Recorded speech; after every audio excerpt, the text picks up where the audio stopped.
listener production. The creators of this podcast would like to acknowledge the traditional owners of the land on which it is recorded. Aboriginal and Torres Strait Islander people are the first storytellers of this land. We pay respect to their elders, past, present and emerging, as well as any Indigenous people who may be listening today.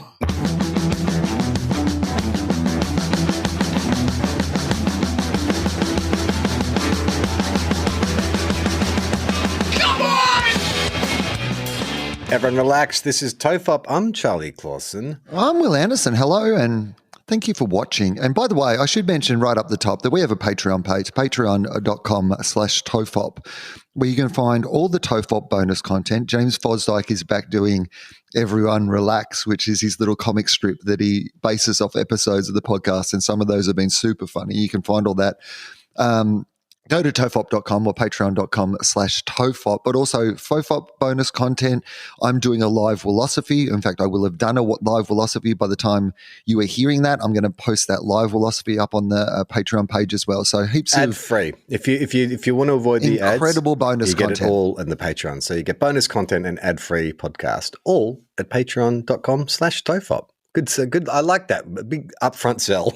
I thought, you know what, people do switch off by the end, so we might as well mention that we've actually been doing some work to consolidate this podcast, to put it all in the same place. The FOFOP episodes are now appearing in the TOFOP feed. We're going to do some special bonus short-run shows. I've got a little announcement around something I might be doing around the cricket that's going to be happening in England that's coming up as well. There's going to be some really fun things appearing in our world, so we're consolidating them all into the one space. So tofop.com or patreon.com/tofop are your place if you want all the extra bonus stuff. Well, speaking of things that sort of come into our world, there has been a recurring thread that we keep trying to move on from, but it keeps drawing us back in, Will. Oh, yeah. And that is the return of the king. Of course, talking about Donut King. This is so strange. And I actually, I went to bed last night. I was in the office working for a couple of hours and I went back to bed. Jen was still up when I went to bed. And she said, "Oh, what were you doing?" I said, I've been researching Donut King for a couple of hours. And she's like, "What are you talking about?" And I said, "It's so weird. About a month ago, Will and I just made an offhanded remark about Donut King. I can't even remember the context of how it came up. Queensland, I haven't seen many New South Wales. I don't know about Victoria, but was there a Donut King? That's when you know it's in a throwback mall, if they have a Donut King. But the assertion made was that Donut King was this failing franchise, this once great franchise, ubiquitous franchise. You'd find it in every shopping centre in Australia. And that now, it was just, you'd only find it in far north Queensland. We felt like a couple of little donut Republicans who thought that we'd moved on from the donut monarchy. We did not believe that it was appropriate for modern day living, but it turns out. All hail Boost Juice. All hail our new leaders, Guzman and Gomez. So you and I just quite, dismissively moved on from Donut King. But then the emails started coming in. And it was a trickle at first, and then it became a torrent of people saying, "Hey, what are you talking about? There's Donut Kings in my local shopping centre. There's Donut Kings here. There's Donut Kings there. There's donuts everywhere." So I did go to the Donut King, and I can't believe it's taken us this long to actually do it, but I went to the Donut King website last night. And Will, I spent a long time here because they have, under one of their tabs, they have a own a franchise tab. So if you want to get in. I think, by the way, we should reiterate yet again for anybody who's listening to this as the first episode, this is not SponCon. We are not sponsored. We are not sponsored by Donut King. It is viral content in regard to our podcast. It has taken over our entire lives talking about Donut King. There are literally other donut proprietors, manufacturers, distributors who might want to get on board with this podcast in a sponsorship role who are being turned off by the fact that all we ever talk about is the king because we have become donut monarchists. Well, so we had all this discussion around donuts, and then we got the letters saying, "Hey, Donut King is here." So I went to the website and I found out, actually it is thriving. There are 220 stores in Australia. Which seems is like a lot. But that feels like it's accelerated since we did a sort of cursory check. And I'm sure that you said, there's 7 in New South Wales. There's half a dozen in Queensland. But what I've gleaned from this is that Donut King has gone through a massive rebrand. They're DK now. So they have the shop fronts have changed the way they've done business. I watch these franchise videos where small business owners talk about like how they run their own Donut King franchise. So all of this, I'm like, okay, well, that's all fair enough. But then I was in Sydney on the weekend and I caught up with friend of the show, Alex Williams. We went to the footy together. And Alex, just by the by, said, hey, man, like, it's really weird. Are you going to be in town next Thursday? And I'm like, why? And he said, I've been invited to this party. And I'm like, what party? And he said, it's a Donut King party. And I literally was like, what the fuck is going on? Are we in the Matrix? Like, I know that an algorithm can feed you ads, but now I have a friend like who, apropos of nothing, is talking about this Donut King party and asking if I want to go. So, all I can say is it does feel like we are living in a simulation based on this. Right? Based on the idea that the algorithm that's running everything has identified that we've had a spike in Donut King, found probably a cross-promotional opportunity in this like AI matrix in which we live. Like Donut King's been sitting around going, okay, as soon as somebody mentions Donut King, like you're just going to throw Donut King related things in their direction. But a real life experience, like even a Donut King party, like the idea of what does that even mean? Well, exactly. Like what is that? Well, we have Alex in the waiting room ready to tell us all about it. So why don't we bring him in? G'day, mate. G'day. Oh, God. How's that bloody professional voiceover voice sound on that professional microphone? Yeah, how does this Can you give sound? us a bit of Lexus, like driving a Lexus? Yeah. The all-new Audi. Okay, Audi. Sorry, yeah, fuck up good. potential. The all-new Audi e-tron. Bringing millennial soft boy into the Alex, thank you so much for coming on TOFOP. I can't remember if you've been on TOFOP. You've been on a FOFOP before. You've done 2 Guys, 1 Cup, but this might be your first ever appearance on TOFOP. So before we brought you in. Part of our extended universe. Part of our like, extended universe. Like very much in our Marvel, our MCU, I like to think that, Alex is our Ant-Man, So I haven't seen it. So I was just explaining to Will off air about this invitation that you received to the Donut King party. Now, Will, I'm going to share my screen with you because Alex has been kind enough to share the actual invite with me so we can have a By look. royal decree of the king, I assume. Yeah. You opened the email and the trumpets went off. It was good. So I've got the invitation here that Alex has very kindly shared with me. So it's a kind of got like a hot pink 80s aesthetic, like fluoro pink, which DK pink. Yeah, DK right? pink. That's perfect, right? And it's got a graphic of like cinnamon donuts raining from the sky. And the heading is Donut King is moving in. And then it says, you're invited to Donut King's housewarming party at and this is in hot pink, home of the hot cinnamon donut, with an unmissable exclusive performance by Thelma Plum. Oh, really? Thelma Plum. That's not bad. That's pretty Indian cool for like a Donut King opening. Join Donut King in celebrating Australia's most iconic donut, the Hot Cinny, at the sweetest event of the year on National Donut Day. Now, firstly, stop trying to make Hot City happen. That's not going to happen. As we established 2 weeks ago with Soso Roll, not going to happen. We're not going to go down to DK for a Hot City. No, thank you. So this is coinciding with National Donut Day. National Donut Day is June 2nd, I believe. This is happening the night before on the 1st. But this is clearly part of the DK rebranding. Alex, like how honoured were you to be at the top of the list for DKs? Look, until I talked to you, I definitely wasn't going to go to this. But now, after listening to the pod and you sort of being so fascinated with it, I have to go.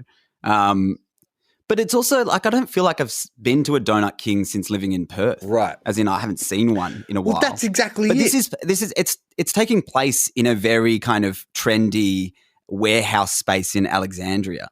And it says, we're moving in. It feels like a sort of forward assault back into the city and the cool hip part of Sydney, doesn't it?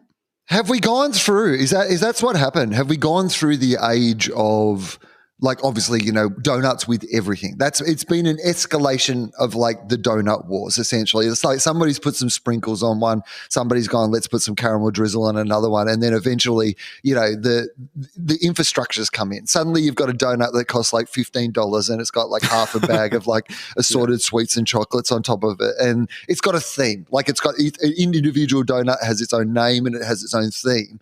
Maybe we've gone through the other side. This is the equivalent of like when cool cafes would get you to sit on like milk crates, right? Like, the whole idea of it being simple is getting back to basics. It's got a bit of that hipster quality to it because it's kind of old school milk bar donuts. But look, I was able to share this with you. This is from the DK website because this is where I was spending my night last night, like analysing what is changing because they're obviously rebranding. The colour scheme of each of the locations has changed.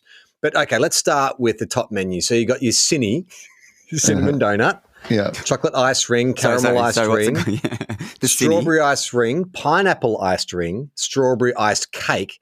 Now, this is where I get confused. What's the difference between a strawberry iced ring and a strawberry iced cake donut? Do you have any theories? I have one. Filling? Well, no. Think about this is very technical. Hot cinnamon donut, the kind of dough, it's that sort of denser, heavier dough. And then you think about a ring donut that's got the lighter, fluffier dough. So I think the cake, strawberry iced cake, is more that heavier cinnamon donut dough. You following? Yeah, I just always assumed that those ones were the ones that had been there for a couple of days. Oh, no. You're talking to a donut connoisseur. There is different types of donuts. Okay.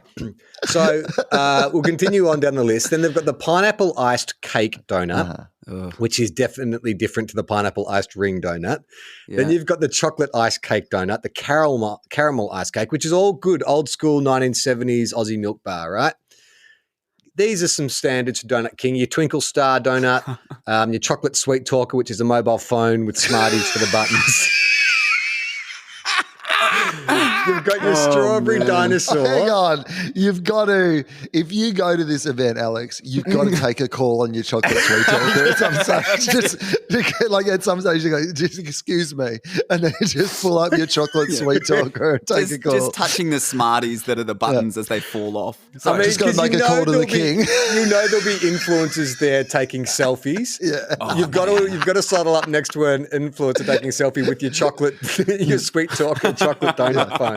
And you've got to hand it to an influencer and say, can you please take a photo of me on this and then see how long it takes for them to work out it's a donut. All right, so I'll continue down. So you got the strawberry dinosaur, which is low-key my recommendation if you go to a donut king. That looks familiar to me, the strawberry dinosaur. Yeah, second to the hot cinnamon donuts is I'd say the chocolate dinosaur or the donut buddy, which is shaped like a man, because you get lollies as well as the donut. It's just value for money. Yep. Now here's where things get a bit, because Will, you were saying, they're not fancy, but this is where I think DK is. By the way, just the donut buddy, you said shaped like a man, but I will say actually very non-binary. Yeah, that's true. Actually, that's the nice thing about your buddy can be whoever it wants to be. It's got a couple of Smarties on the front, as just some sort of I don't know, is that a jacket or something? Do you imagine what those Smarties are meant to represent, or are they internal organs? What's going on with You think it's got a prolapse, prolapsed bowel through its belly button? Is that what you're suggesting? I mean, yeah, I was imagining sort of a double-breasted jacket there. Oh, right. With the two Smarties.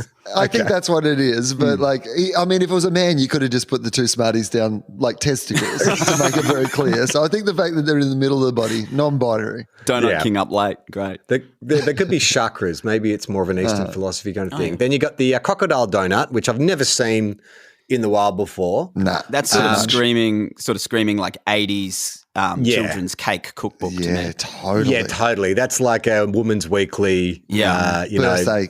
Something Josh Earl would cook in a show. Then you've got some eclairs, which you got your dusted. This is where I think Will kind of more your territory. This is like your dusted custard cream eclair, jam eclair, strawberry iced jam eclair, chocolate caramel, chocolate ice. But we get to the cinnamon scroll, the classic jam ball, which is a absolute winner. Mini jam balls, fine. Caramel custard. The classic chocolate jam ball. Now, correct me if I'm wrong, that used to have hundreds and thousands on it back in the day, right? You don't know? No, man. Okay. Look, if I'm honest with you, I didn't really like donuts growing up. You know? Like, how would we know? You're the expert when it comes to donut king. Well, let me tell you, the classic jam ball donut, chocolate jam ball donut should have hundreds and thousands. They've changed that formula. I'm not happy. But here's where we get to the American influence, right? You should protest, by the way. Alex should go to this party, but you should be out the front protesting until they bring the sprinkles like back. WGA style, just have like a placard telling with a people not to slogan. cross the picket line to go into the party until they bring the Do sprinkles not back. go to this party. Yeah. I've got like hundreds donuts. and thousands of reasons you should not go. Okay. So then we get to this is now your more American style fancy donuts, which is where I think DK are trying to edge into. So you got your vanilla glazed ring, And that's a response to Krispy Kreme, surely, the vanilla yes, glazed 100%. there. Or Donut Time or any of those American style like fancy donut shops. Sure. Your tough cookie donut, which is like Oreos over a glaze. Your Big Apple donut. Your Smarty Pants donut, which is a complete rip-off of Donut Time's Marshall Mathers. They had an M&M donut. And then you got Rock My World, which is kind of like chocolate pretzels over cream-filled donut. And then a Slamington donut, which is a Donut Lamington mashup, which I can. That actually which I looks can like the gel best with. one to me, the Slamington. Yeah, I'm with you on that, Alex. I saw the Slamington come up and I was suddenly like, oh, yeah, you've got me back there, Donut Yeah, King. You it lost did me in kind the of middle just- there for a while. It But did kind of just make me want a Lamington, though, if I'm honest. So this is the thing. Now, what do you think about them going into this American too territory? much. Don't like it. Yeah, Not into I it. agree. I feel like that they're Stay in your lane, Donut King. they're reaching. So it got me curious, right? About like what is Donut King? Where is it come? Hang on, so I got to Well, that'll be the king. Yeah, exactly. Pick up your donut phone, take that. Imagine that. If Charlie had just at that moment picked up a donut phone and taken that call, it would have been the greatest moment in the history of podcasting. One of the all-time bits in TOFOP history. So I did a bit of research. I watched these franchise videos. So they're trying to like encourage people to buy into the Donut King franchise, join one of the 220 stores around Australia. And this one guy, like it's quite a compelling story. It's a 4-minute video. He's this dude who in the 80s, he had a chain of donut shops in Queensland called Chopo Donuts. And he said it was just getting too hard. But then, when he joined the franchise, he could just focus on running the business. Now he owns 7 Donut King stores. And he gets to go on holiday every year with his family. They never miss out on. They work hard, Will, but they play hard, and that's all thanks to the king. Now, I wanted to know where it started, and I found this bio on the Donut King. Are you ready for this? Yeah, I guess so. This is under the heading "How the King Came to Rule." Oh my God.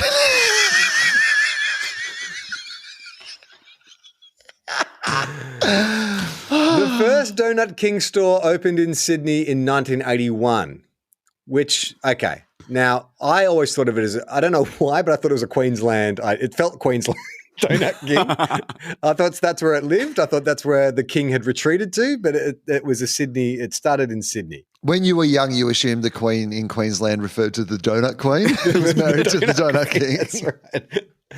Lady Eclair, I believe was her name. Will. The Donut King has continued to grow, now boasting more than 220 stores across Australia, making us the biggest and best donut empire the country has ever seen. Sharing our passion for all things donuts.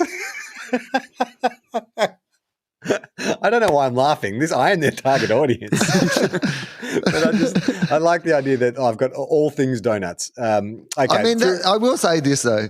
Good, like for a Donut King to say, look, what we're really about is spreading the word of donuts and all things donuts. We're not going to be telling you how to live the rest of your life. We're here about the donuts and only the donuts. Yeah, that's right. But how's this? So they spread the word of the donut throughout Australia, but then they say we also are international. So they currently have Donut King stores in New Zealand, the UK, Indonesia, and the list is set to grow. So the empire is growing into other lands. They're taking over like parts of, they're taking over New Zealand, it looks like, the UK, and then in Indonesia. Do you reckon they just start by putting a franchise in the airport and then they just kind of move it out of out from there, out from that side. Oh, Alex, know at 100% Bali- this is the case. I'm sure Bali, that like both the airport, there's a Dunkin' airport. Donuts Oh, there, okay. which is Oh, okay. weird. Like the American Imperials got before the the Australian Imperial Imperials. forces. Because I had a, All right, I had this a is quick the next heading. I had a quick We've look grown last up night, with you. just quickly, how many Donut Kings are actually in, Sydney. And they're all kind of past the Red Rooster line. They're all like Western Sydney. So there's none in the quinoa curtain. No, because the Red Rooster line kind of is the start of Western Sydney. And it's basically a line of red roosters, and then everything past that is basically, if you link them all up, everything's west. I also, when in my research last night, went to the store locator and was like, where's the nearest one to where I live in the Northern Rivers? And there's one in Lismore. Like I don't know if it was there before the floods or if DK has taken advantage of a devastated town. Like he's conquered, he's waited for the floods to do their damage, and then he's marched his troops in there and taken over. No, Lismore. I reckon the one in Lismore I've been to, and it's been there for a while. I would say the Lismore one, but Lismore makes sense to me. That's where I expected the Donut King to be. Totally. The fact that the Donut King is now, going from the west back into the inner city, like for this pop-up event, like this is what's interesting to me. Like these are the traditional areas where you knew the king is your Lismores, your outer suburbs, your shopping centres, your regional airports. Like they felt like natural habitats of the king. But the fact that the king is coming back. Yeah. To a warehouse. Yeah. Like a warehouse party in the inner west. I mean, there is a really Thelma Plum is playing at. Like, I mean, come on. I hope that there's some Thelma Plum jam in one of those donuts, if you know what I mean. Also, there's at the bottom it says there's a drinks package inspired and a Donut King inspired menu. But how is that going to be anything except donuts? Donuts. And isn't their menu just inspired by everything else anyway? No, it'll be every food will have a hole in it. Yeah. So your hors d'oeuvres will have holes in it. Yeah, you won't be able to get through a drink. Yeah.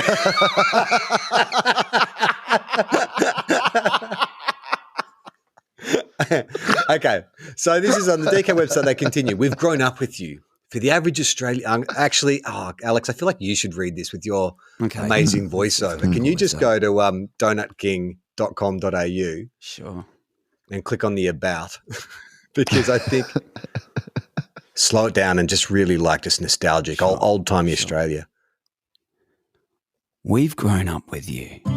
For the average Australian kid, the ultimate reward and break from mum and dad during the weekly shopping excursion was a stop at your local Donut King. It stood out in the food court like a pink beacon, and you couldn't resist. Oh my God, a pink beacon you can't resist. The brightly coloured iced donuts, the delight of the cream and jam, the faces pressed to the glass, experiencing the magic and warm cinnamon donuts bouncing along the mini conveyor.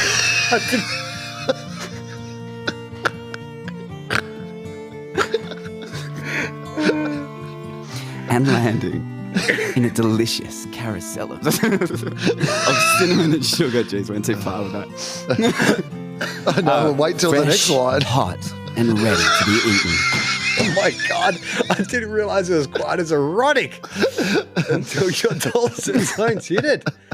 A gleaming pink beacon, experiencing the joy of donuts bouncing. Yeah, maybe this party's going to be a lot better than I thought. Oh man, it Sounds like a swingers party. Put your donut keys in the donut bowl. Here at DK, we've got a new motto: any hole's a goal. So good luck. Have a nice time at the party. We all know the Donut King fucks. Let's be honest. DK. He fucks. It's a place for the young and the young at heart. There you go. There you go. Yeah. Okay. Man. So look, it's really I don't know if we are just on the cusp of this kind of cultural revolution, Will, but the fact that we've been talking about this for a month leading up to this, can we deputize Alex to be our cub reporter? Like, Alex, would you be willing to wear a wire? And by that I mean just put your phone on record and just go in. Like, we don't want you to be obnoxious. We don't want you to disrespect the court of the king. No, but we need to get some info. Take some shots.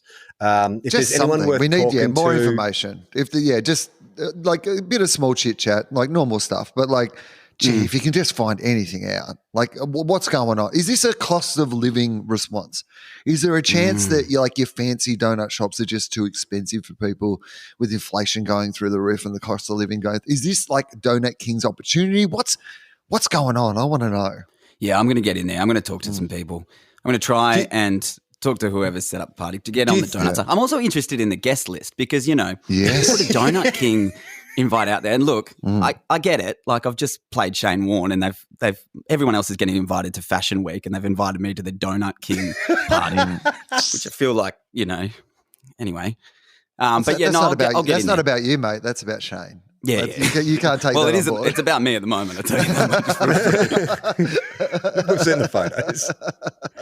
So, look, I mean, do you reckon what are the likelihood of getting to any access to any kind of corporates? Do you think there will be people from Donut King at this event? Like, besides media relations, we don't want the spin. We want the true story. Like, how? Because I'm thinking this could be like your All the President's Men moment where you get to the bottom of this. Like, we find out what's actually motivating the king. Do you think there'll be layers to get through, or will it all be just like PR people? I think it'll be a lot of PR people and influencers trying to, taking photos with donuts and all that kind of stuff. But I mean, what you should do, Alex, is, as I suggested on the weekend, you should arrive with 6 broomsticks and just walk in and just start stacking up those donuts on the broomsticks and just walk out with as many as you can carry. Well, I RSVP'd to it with a +1 the other day because I was like, all right, I'm gonna go check this out. I have to. It's kind of the weirdest event I've ever been invited to. And then they were like, oh, can we get your address to send you the physical, ticket? Which never happens. So I'm like, okay, are they sending? Is their first kind of port of call? Are they going to send donuts in advance? Is that going to be kind of their first move? No one ever sends a ticket like that. No, that's weird. Yeah, I thought so. I reckon, they're going to send something. They're going to send donuts, right? They're going to. Well, I assume it'd be donuts. Like, our answer to every question in this is donuts, isn't it? We assume it's donuts. There'll be donuts. Everything will be shaped like donuts. They might be thinking outside the box, maybe outside the donut box. Maybe they see something else completely. Maybe something to wear to the party. Can I make a request, Alex? Because last night, after I did my hours of research on the Donut King website, I actually was like, I wonder if I can buy some Donut King merch, because maybe I want to rock a Donut King, like an official DK shirt or cap. DKNY. Everyone bloody has merch now. Every friggin' cafe or greengrocer you go to now has merch, but there isn't. So if you can get me some DK, some official DK merch. Some promo swag, some DK promo swag. Oh, I love a mission. I love a mission going for this stuff. And I love merch. I love merch. I love merch. So, no, that's a great, I'll write that down. Get merch. Awesome. All right. So Alex is going to be our senior reporter. He's going to go in and report back from the Donut King event. Will, have you got any final instructions for Alex? I'll build a whole Are you going to go in disguise undercover? I was going to say, be your own +1. Yeah. So you come in, but you also have a disguise outside. Oh, Johnny, I just went to the loo. I'll be back in a second. Hang on. That's right. And then you go and get in your disguise and you ask some questions. And everyone's like, Alex, your mate Johnny's asking a whole bunch of really involved questions. You're like, yeah, that's what he's like. He's also eating about 12 donuts. Yeah, he's got a broomstick. He's just putting all these donuts on a broomstick. I wonder how many donuts they're expecting everyone to eat, because notoriously influencers, not big donut eaters. No. And even sort of at events, people tend to be pretty chill around that sort of stuff. Well, the National Donut Day, and this is like again free press for Donut King, but National Donut Day, there's free cinnamon donuts at every Donut King location around Australia. Wow! So This is some great integrated content, integrated advertising. Well, as Will pointed out before you jumped on, we have actually no association with Donut King at all. And potentially could be talking ourselves out of sponsorship money from rival sponsors. So but what a great case study this is on how we could get something going if you are a product out there who would love to get the heat. Like, there's part of me that's like, we should send this to Donut King. And then there's another part of me that's like, they'll probably ask us to stop talking. You turned our ad into a sex party. You talked about putting your dick in the holes of the donut. Yeah, like you encourage your mate to put under a disguise and go around the room fucking donuts. I was like, I don't think I did say that. But. Yeah, but when they're trying to move into inner Western Sydney, you know, they've got to expect this kind of heat. I would say, as a stoner, right, like if you could capture the sort of inner West stoner market, that's all you really need, right? Like if you could just 100% get in with like anyone who's smoking weed in the inner West and get them along to your house party to watch some Thelma Plum and eat some donuts, I think you'd be absolutely set. You're vaping through the whole of the donut. That's the inner West at the moment. It's all vapes, baby. Oh, yeah. Donut flavored vapes. Yeah, that's good. That could be what they're going to send you in the mail. Their new range of donut flavored vapes. Yeah, which will be illegal in a month. Cinnamon. Yeah. Well, that's why they have to send them out to celebrities for free now because they ordered a lot of them and then the law change came through. Yeah. That's why they opened a store in Indonesia so they can get access to the cheap vapes. It's all making sense. Charlie, if there was a cinnamon, like Donut King cinnamon flavored like vape going around, would you like that, or would it actually just remind you too much of the thing that you actually love? Would it make you hungry for donuts all the time? No, I think I'd generally like the smell of cinnamon and sugar, but I don't think it would send me into some kind of donut fueled rage, like some kind of sex addict. I'm not Michael Douglas, but with donuts. It doesn't trigger anything in me like that. All right, Alex. Well, we'll check back in with you next week. You, Alex. We'll make an appointment. Thank you so much for agreeing to do this. And but if you get cornered, if you get like sprung, you got to do. We don't know you. This never happened. We are Mission Impossible. This message will self-destruct. Mate, I honestly, I'm the opposite to Charlie. If you get busted, you immediately use your one phone call on your donut phone to call me, and I will sort things out. Sort it out. All right. Thanks for having me on, guys. Thanks, mate.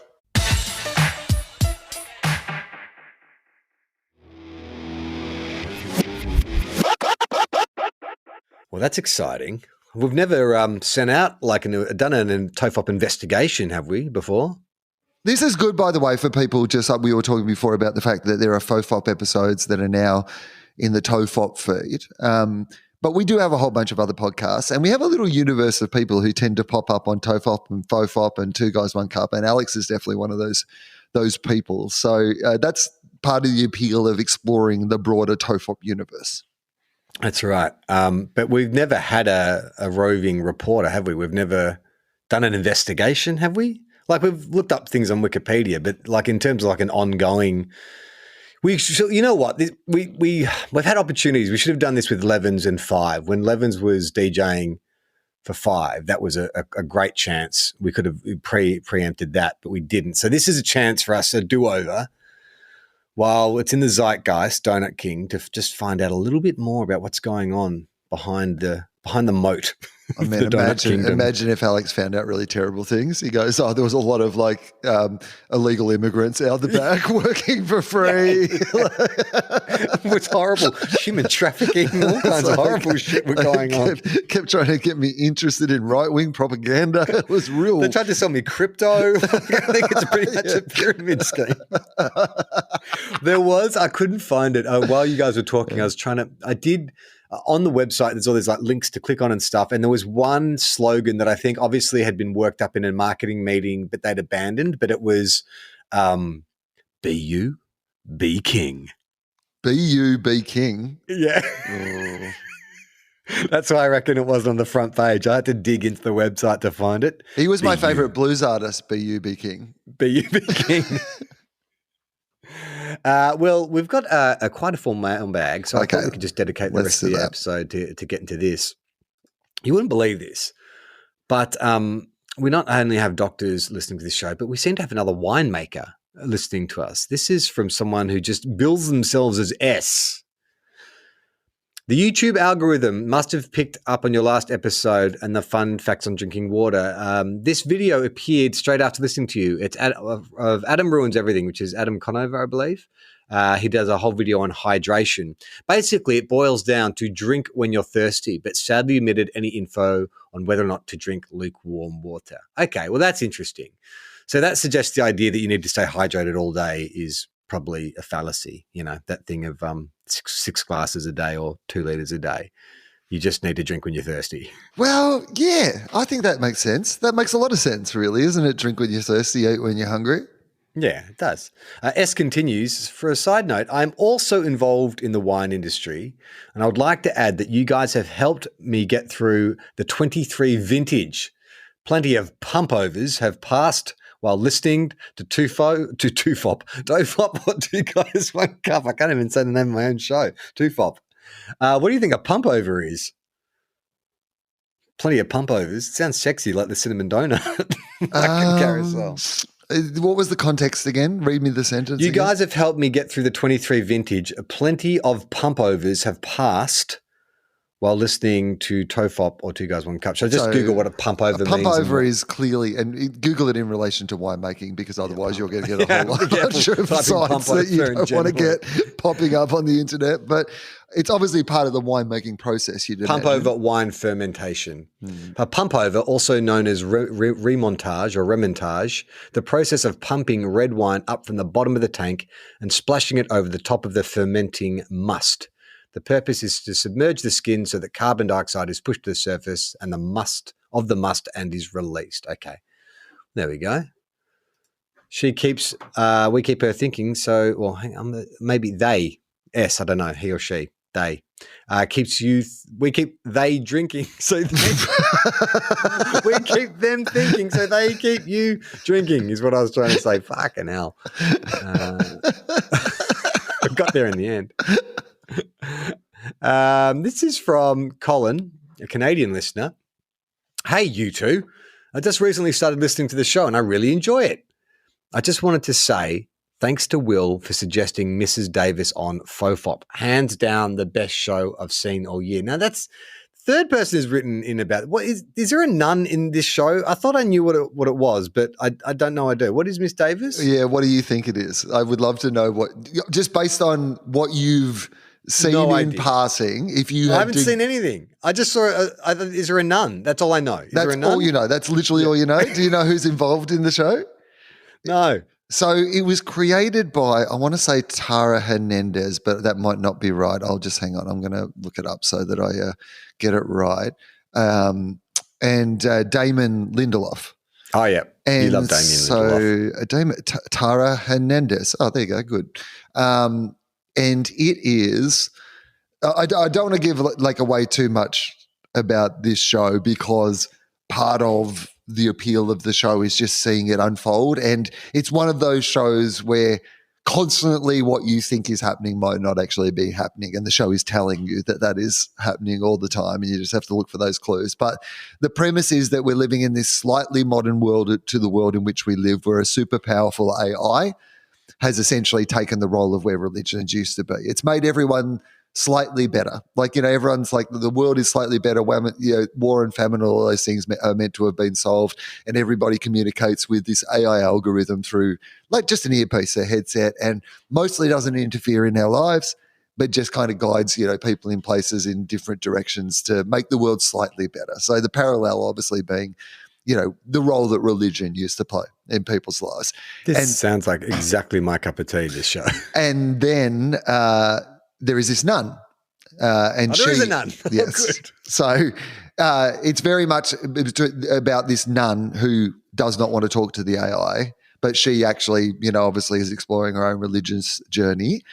And to give away, and it is essentially, it starts with essentially this nun wanting to destroy the AI. And then to give anything more away about this show, because it is bonkers. Like the first 3 episodes, I would just literally just be messaging Justin going, and then this happened and this happened. How did this show get made? How did this show get pitched? It's incredible. It's the thing that I would say for people going into it. It's comedy, so don't expect it to be like, but it's much more than comedy. Like it's like Lost. Well, she was a sitcom writer. She like worked on like, you know, some of those really big American sitcoms like Young Sheldon or like Big Bang Theory or something like that. And then he brings all his Damon Lindelof-y mysteries, things out of time, blah, blah, blah to the table. But it's very self-aware and it's all in aid of the story. And the story has completed. So I don't know if it's just going to be one season, if this is all they're ever going to make, or they'll make another story in this universe. But the story that they were telling in this season, like, finished in the final episode. So, well, it better be completed because they're going to have no writers to write a second series if they wanted to. No, I think it was meant to be a self-contained story. It's one of the most inventive, compelling, interesting, funny pieces of TV that I have seen in a long time. And they nailed the landing in a way that I think that, you know, was because they knew what their ambitions were in the first place. Are you watching it on what platform? It's on Binge, I think, in Australia. Okay, great. Okay. That's one of the ones I haven't. Or, you know, I did a bit of a cull of platforms that I don't watch things anymore. I also think, too, that Gemma and I have signed up separately for the same service. I think there's like 2 or 3 ones that we're paying double for. Because have you watched Jury Duty?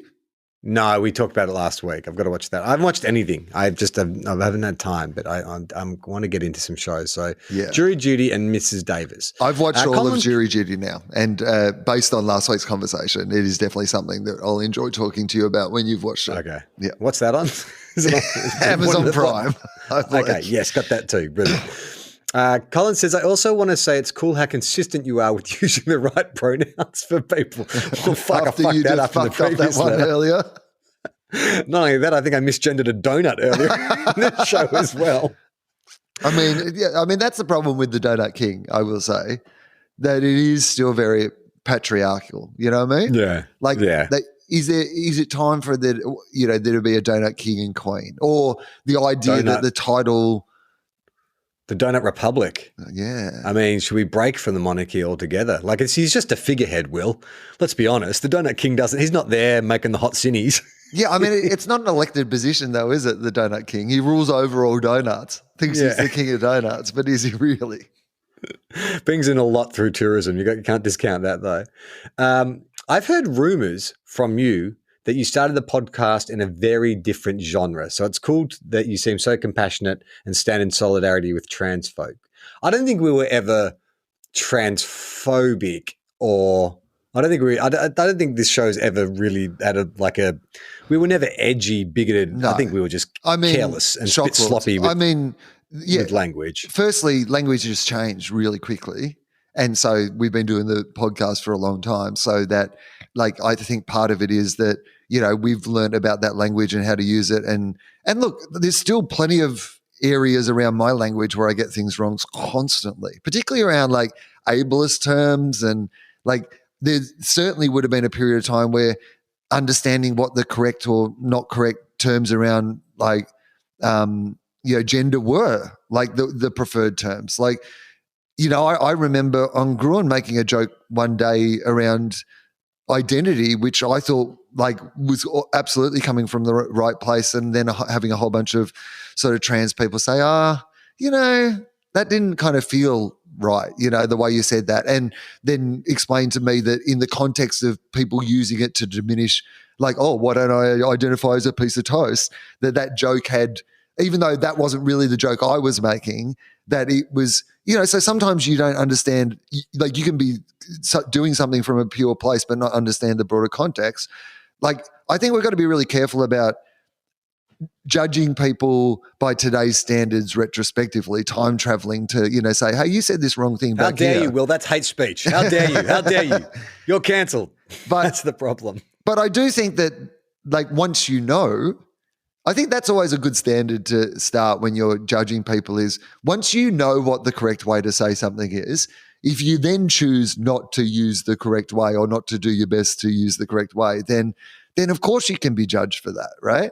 But like judging people for not knowing something that's when we get into a tricky area, I think. So we've learned along the journey, like, you know, and I'm sure there's things that we say today that in 5 years from now or 10 years from now, if we are still doing this podcast, there'll be topics that we're talking about. They'll be like, cannot believe you supported the donut monarchy that ended up taking over Australia.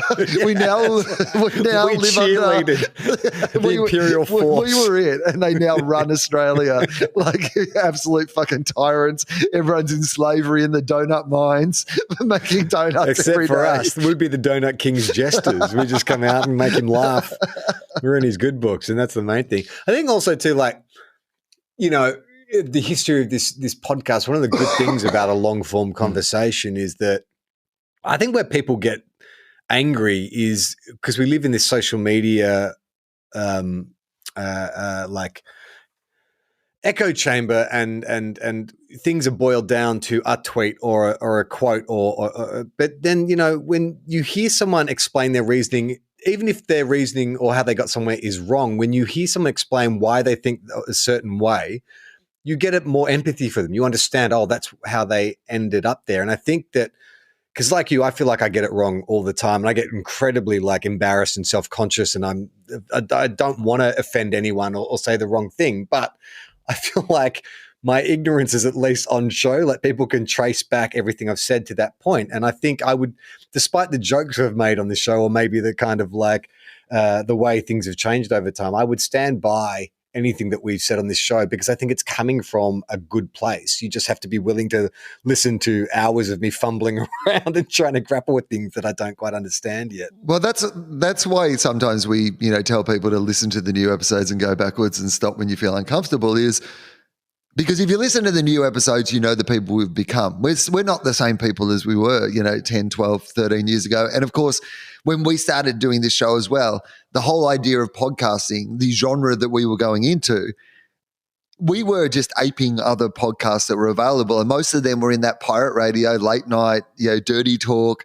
Like that was what podcasting was. It was the alternative to what you were hearing in the commercial media. So we, of course, leaned into going, oh, well, I guess this is what podcasting is. And over the years, the show has developed very much into what we want to do, I guess. You're right, though. It just made me think when podcasting was still sort of in its infancy and radio stations were saying to their host, hey, can you just record a half-hour podcast? And it felt like the directive was like, oh, do your show, but swear heaps more. But dirtier. Just swear more and be dirtier. That was what we thought podcasting's role in the broader media palette was. And there was something super fun about that, by the way, that was, you know, here's this medium in which you can say the things that you can't say in the normal media. But obviously, as we've grown up and as the show has grown up, you can hear that. Like, I mean, that is one of the things about, you know, neither of us pretend to have perfect opinions or to be perfect people in any way, but you've got to hear our journey with these things. So if you listen to the show backwards, you can hear us devolve. You can hear two decent enough people devolve. This is from Terry. I thought this was actually an interesting bit of correspondence around water. Guys, I'm listening to your water episode right now, and like Charlie's friend, I do not drink water. I had bariatric surgery, which is gastric bypass, 12 years ago. Ever since I had my surgery, whenever I drink plain water, as soon as the water reaches my stomach cramps. Interestingly enough, other liquids do not cause stomach cramps. The bariatric surgeons reckon it has something to do with the specific gravity of plain water compared to other liquids. Okay. Well, how's that? Science. Bloody science, eh? There's more gravity in plain water than other liquids. I would have thought all liquids weighed the same, but I guess I don't know. Like like watery liquids. Like I would have thought, like water. You know what I mean? Like a beer and a glass of water, I would have thought weighed the same. So, hang on. So you're suggesting that something that is carbonated would weigh the same as something that is not That's carbonated? what I would have thought, but I think she's saying different, that it's lighter. Well, they have different densities, though, right? All liquids have different densities. Like so, milk is very different to beer, that is very different to water. I just would have assumed they weigh different. I don't know though, but I assume they weigh differently. Well, Again, I just would have thought I have as little information as you. We're both coming from just what we've just assumed. So, I don't have anything to back this up. I honestly don't. I just guess that they would weigh different. Well, Terry continues. So for the past 12 years, I've subsisted primarily on coffee and diet soda. And isn't that interesting? You add coffee to plain water and it doesn't aggravate her stomach because the coffee granules, I guess. But wouldn't that make it heavier? Anyway, we don't know what we're talking about. I've even sustained 2 pregnancies this way. Whenever I get sick with a GI type illness and I'm worried that I could get dehydrated, I try and drink coconut water, Gatorade, or broth. It's perfectly coconut possible water to stay. Apparently very hydrating, right? So, or is I don't know. is that pseudoscience as well? Yeah, I think it's pseudoscience as well. I think I remember Dr. Carl saying nothing, you don't absorb faster, but it has more electrolytes and things like that. Right, okay. In it. You know what I mean? It's not possible for your body to absorb it faster. It's just when it does absorb it. It's no more hydrating than plain water. Is that what you're right? Yeah, Yeah, okay, good. First thing that came up. Okay. This next bit of mail is from Gabe, who's like, hey, I haven't thought about this band in a while, so you're welcome. But I just had my legally prescribed hit of THC and had this epiphany that I hadn't listened to the band Operator Please in years. It's funny how much I heard them for a whole chunk of my life and then not thought about them until my mid-30s. That's all for now. Keep up the work. Thanks, Gabe. I understand what you're talking about. That is pretty much the entire premise of TOFOP is we stumble upon things we haven't thought about for a while and we look up and go, I wonder what they're up to now. Operator Please are an Australian band, weren't they? Yeah, they're from Queensland, I believe, but I can't remember what their song was. There was one song in particular. 19, 20, 20, 19, 20, 20. Is that them? Don't know. I'll look it up. Should I? Operator Please. Sure. Operator Please. Oh, a song about ping pong. Remember that? It's just a song. It's just a song about ping pong. Oh, yes, I do. It was that song about ping pong. Yeah. Yeah, that's right. Yeah. This is from Dom, who coincidentally wants to talk about the Fast and the Furious. Okay. I don't know if it's Dom Toretto. It'd be great if it was the character Dom Toretto. Did you see there was a clip going around last week because Fast X is obviously In premiering cinemas. around the world? I was in Perth on the weekend doing shows, and I had a night off, for travel reasons, and I was going to go to the movies for the first time since the pandemic because I haven't been to the movies, and I was hoping to go and see John Wick 4, but it was out of the cinemas, and so the option was Fast X, and I decided that I could not have Fast X be my first time that I went back to the cinema. I was in a similar situation in which I had plans cancelled on Saturday night, and I very rarely get to go to the movies now that I'm a dad, and I was in Sydney on my own, and my choices were Fast X or Guardians, and I went to see Guardians because I'm like, at least I know I've seen the previous 2 films, but I was so fucking bored the whole movie. I was just like, this. Oh, God. I mean, there was a time in which I loved Marvel movies, but I found it interminable. I never liked any of the Guardians movies, really. So Right. That was my other option as well. Did not even mention that. I was like, no, thank you, Guardians 3. I did not need to say goodbye. And then I was like, Fast X. I was like, I will go and see Fast X, but it just can't be my first one back at the series. Hey, guys, went to see Fast X with my partner and his friends. We went mainly for something to do while the friends were stereotypical Fast and Furious fans who loved it, regardless of its poor pacing and oversaturation of cameos. But because it was in recliner seats and I'd had a fairly busy week, I actually fell asleep during parts of the film to the point where I don't even know Jason Statham was actually in the movie until I saw the credits. Have either of you fallen asleep in cinemas when watching a film? Yes. Yeah, heaps of times. Heaps of times. I remember when I was done it doing breakfast radio. I've done it at films that my friends are involved in, which is really bad. Like Gems had to elbow me because I've fallen asleep during, friends made a movie, and I'm like, oh God, it's really bad. I feel awful. Had a great sleep during Rush Hour 3. That was another one I can remember. Mission Impossible 2. And then I sadly went back and watched the rest of Mission Impossible 2, which I shouldn't have done. I should have slept through it twice. It's a longer one to finish. Okay. This is from Danielle.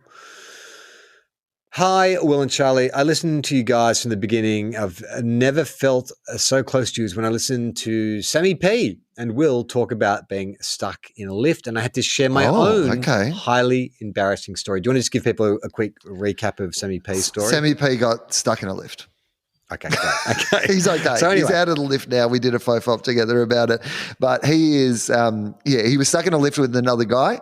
And the short version of the story is the other guy briefly said something to him and then just turned and looked straight forward and didn't talk to him while they were stuck in the lift together. So I was at work and I went down in the lift. I did not take my phone. On the way back up, it stopped and then dropped and then stopped again. I was on my own and no one was aware that I'd snuck out for a cheeky durry. Unfortunately, to add to this predicament, inside our lift, when it apparently regularly breaks down, a mind-numbing alarm goes off constantly that can only mostly be heard inside the fucking death machine. That would suck. I mean, that's great. That's great design, by the way, to let the people who are stuck in the lift know that something's wrong. This added a next level of sensation that, quite frankly, one does not need in times like this. I called the emergency phone. They told me to press this button and that, and I'm like, what if it just opens the doors to a wall? Anyway, that was the least of my problems, as after approximately 5 minutes, which felt like 5 hours, nothing was working, and she told me to stand by. I mean, that's they'll have to deploy so a technician, long, though. And it could be some time. I have a story. Friends of ours actually have a great story about, for like years ago, 20 years ago, buying drugs, and they went to some dealer's house and they bought some pills, and they took the pills while they were still at the dealer's place. And they hung out with the dealer for a little bit, and then they went back into the elevator. And as the lift was going down, the lift got stuck as their pills came on. So the four of them were just like sweating, eyes like dinner plates, just like really rushing, but couldn't do anything. And then nearly really badly needing to piss as well. While being stuck in this lift. Took them like 2 or 3 hours for the firefighters to get them out. Okay, so they had to deploy a technician. No, emergency telephone lady, you can't just leave me here. But she did. And now I'm on my own in a lift that's stuck with an insanely loud alarm blaring through my brain. Oh, no. I then had the thought of what happens if it drops me to my death. Yes. Okay, right. So they say to jump right before the lift hits the bottom of the ground. Okay. But how do I know when that will actually be? All my bones could be found inside my mouth if I fuck this up. All right, next thought. I'll get as close to the floor as possible and hang on for dear life to the handrail. So in my mind, I can lift myself up with superhuman strength when the drop of doom happens. Yeah, that's good. I like it. Essentially, after about 10 minutes, the doors magically opened to a colleague standing there staring at me, looking like a lift goblin and a complete nutbag lying on the floor of the lift. I scurried out on all fours like an absolute golem and have never been back in it alone since. I have to use it due to a condition I have that means I can't use the stairs. So essentially, to move around my workplace, I need a bloody lift chaperone to complete my terror of it happening, to stop my terror of it happening again. It's funny now, but I'm never getting stuck in that bad boy alone again. Anyway, I've since researched lifts falling, and it's highly unlikely they will due to lovely technology. But the gold standard for the situation of it were to arise is to lay down and evenly distribute your body weight in case there is impact. She finishes by saying, anyway, love you guys, and I'm sorry I couldn't make it to your show this year, Will, but I'm enjoying your book. Still available, is it, Will? It is. I Am Not Fine, Thanks. Available at all places you find books. And if you come along to one of my live shows around the country, you can get signed copies of the book. When I was in Perth, we're a little bit out of whack, in recording this, aren't we? Like we're still a couple of weeks. About 2 weeks away. So when I was in Perth a couple of weeks ago, but only a few days ago, they ran out of books. Turns out people in Perth didn't know the book was available, I think. So sold a lot of books at those shows. Will's already plugged the Patreon. Don't forget you can find clips from the show on YouTube. If you want to see full episodes, you can sign up for our Patreon, but we release clips every week at TOFOP TV on YouTube. And that's it. Go to tofop.com to check out more great podcasts or follow us at TOFOP on Twitter and Instagram. I'm Charlie Clausen. No, Will Anderson.